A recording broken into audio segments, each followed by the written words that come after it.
صبح طلوع ہوتی ہے، عاشور کا دن چڑھتا ہے، سورج اپنی پوری تمازت کے ساتھ گرمی برسا رہا ہے۔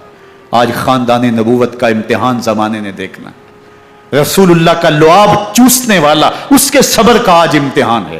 حضور کے کندھوں پہ کھیلنے والے حسین کا آج امتحان ہے۔ اللہ اکبر۔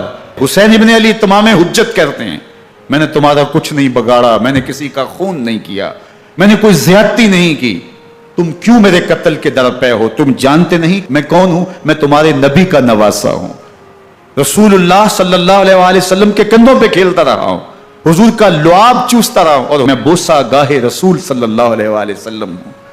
لیکن ان اشقیاء کے دل پر کوئی چیز اثر انداز نہیں ہوتی۔ ایک ہور ہے، اللہ اس کے دل میں نرمی ڈالتا ہے۔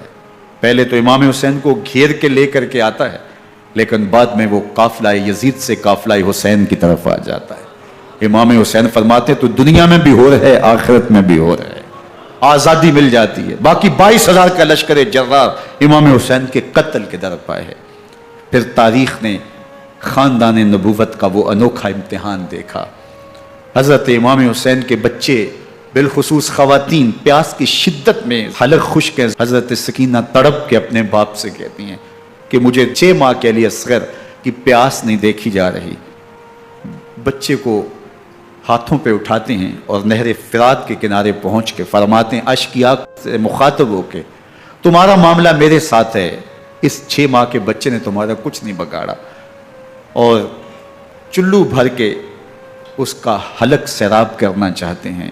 ایک 2 شاخہ تیر آتا ہے جو حضرت علی اصغر کے گلے کو چیر دیتا ہے۔ راوی لکھتے ہیں کہ وہ عام تیر نہیں تھا، جانوروں کو شکار کرنے کے لیے جو بڑے تیر ہوتے ہیں وہ 2 شاخہ تیر تھا۔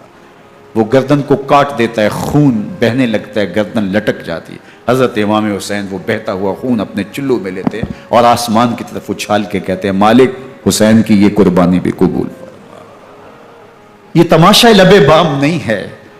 بچہ بیمار ہو، ڈاکٹر جواب دے دیں، ماں باپ کے ہاتھ پھول جاتے ہیں۔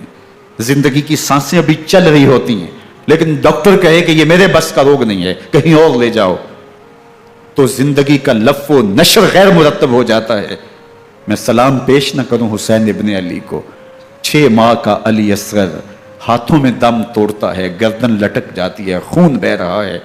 اب خیموں کی طرف بڑھ رہے ہیں، لیکن زبان پہ شکایت نہیں ہے، کہتے ہیں مالک حسین کی یہ قربانی قبول کر لے۔ اب خیموں کی طرف آنا، شہر بانو، ام رباب، سیدہ زینب، حضرت سکینہ سلام اللہ علیہا کا سامنا کوئی آسان کام نہیں تھا، لیکن حسین ابن علی آتے ہیں، شہزادے کو یہاں خیموں کے قریب رکھ کے کہتے ہیں کہ یہ حوض کوثر سے سیراب ہو گیا ہے۔ اللہ اکبر۔ کوہرام مچ جاتا ہے خیموں کے اندر، کیا منظر ہوگا، اور ان کو کن الفاظ کے پیرائے میں ڈھال کر کے ان کیفیات کو بیان کیا جا سکتا ہے جو اہل بیت کے خیموں کے اندر علی اصغر کی شہادت کے بعد کا منظر رقم ہو رہا ہوگا۔ اللہ اکبر۔ ادھر اشقیاء آوازیں دے رہے ہیں، مبارزت کے لیے پکار رہے ہیں۔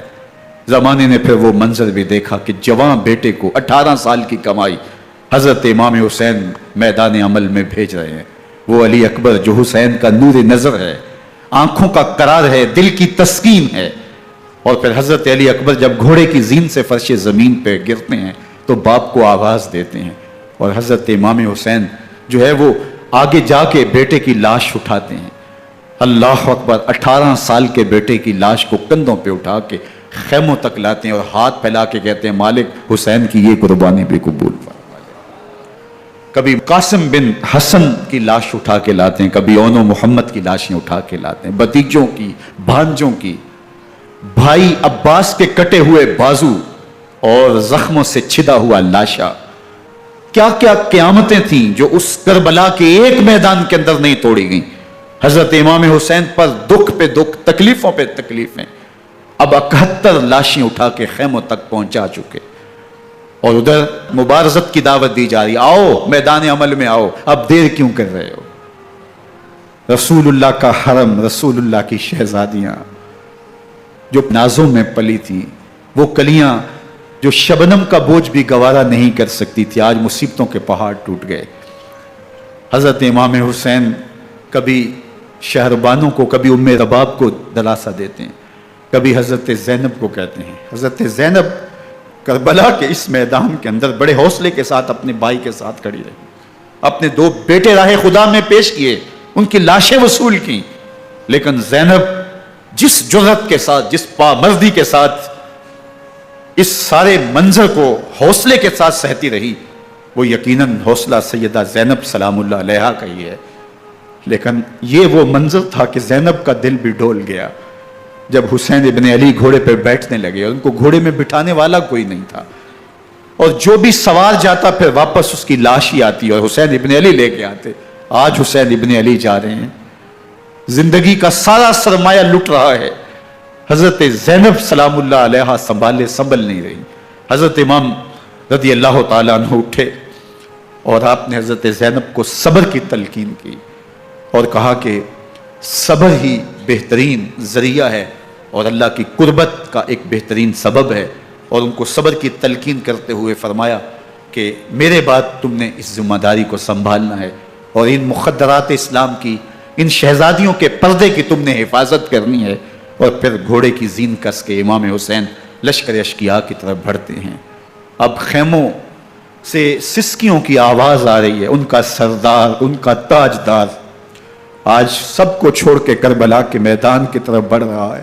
جرم کیا کیا، قصور کیا کیا، اس نے کیا زیادتی کی کہ آج نیزوں اور انیوں کے مقابلے میں 22,000 کا لشکر حضرت امام حسین پہ ٹوٹ پڑتا ہے۔ آپ پھر اتمام حجت کرتے ہیں، میں نے کسی کو قتل نہیں کیا، خون ناحق نہیں بہایا، میرے خون کے درپے کیوں ہو، اپنی آخرت کیوں برباد کرتے ہو، تم جانتے نہیں میں کون ہوں، میں تمہارے نبی کا نواسا ہوں۔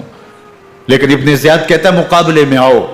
پھر حضرت امام حسین رضی اللہ تعالیٰ عنہ مقابلے میں آتے ہیں، اور جب گھوڑے کو ایڑ لگا کے دشمن اشقیاء پہ ٹوٹتے ہیں تو پھر ایسا منظر ہوتا ہے کہ وہ بھیڑ بکریوں کی طرح آگے بھاگتے ہیں۔ 71 زخم کلیجے پہ لیے شجاعت کا یہ پیکر جب میدان میں آتا ہے، آواز آتی ہے یہ کون ذی وقار ہے، بلا کا شاہ سوار ہے، لباس ہے پھٹا ہوا، غبار سے اٹا ہوا، تمام جسم نازنی چدا ہوا کٹا ہوا، یہ نبی کا نور عین ہے، یہ بال یقین حسین ہے، یہ حسین ابن علی رضی اللہ تعالیٰ عنہ۔ پھر چاند بادلوں میں گھر جاتا ہے، شامی ہنڈے تیر برساتے ہیں، تلواروں سے آپ کے بدن پر ضربیں لگاتے ہیں اور نیزوں سے آپ کے بدن کو پرو دیتے ہیں۔ جب آپ کا پیراہن بعد میں اتارا گیا تو آپ کے پیراہن میں 122 سوراخ تیروں کے تھے، 33 زخم تلواروں کے، 34 گھاؤ نیزوں کے تھے۔ جب گھوڑے کی زین سے فرش زمین پر آئے، بدن چھلنی تھا، زخم زخم سے خون بہ رہا تھا، 3 دن کا پیاسا حسین، اللہ اکبر، بدن زخموں سے چور، 71 لاشیں کلیجے پہ لیے، مخدرات اسلام کے پردے کا خیال دل میں الگ ہے، لیکن گھوڑے کی زین سے جب فرش زمین پہ امام حسین آتے ہیں، زبان پہ ہائے نہیں، نالا و شیون نہیں، چیخ و پکار نہیں، آتے ہی پیشانی سجدے میں رکھتے ہیں اور پکارتے ہیں اللہم ردن بقضائک و صبرن علی بلائک تسلیمن لامرک سبحان ربی الاعلی۔ مالک گھر لٹا کے، بچے لٹا کے، خاندان سب کچھ قربان کر کے، اپنے بدن کو زخموں سے چھلنی کروا کے، تیروں اور نیزوں کی انیوں سے اپنے آپ کو زخمی کروا کے، تیرے حضور سر جھکا کے یہ اقرار کرتا ہوں کہ حسین تیری تقدیر پہ راضی ہے، مالک تو بھی بتا، تو بھی حسین پہ راضی ہوا ہے کہ نہیں ہوا۔ آواز آ رہی ہے اس پیاسے پر علی شیر خدا کو ناز ہے۔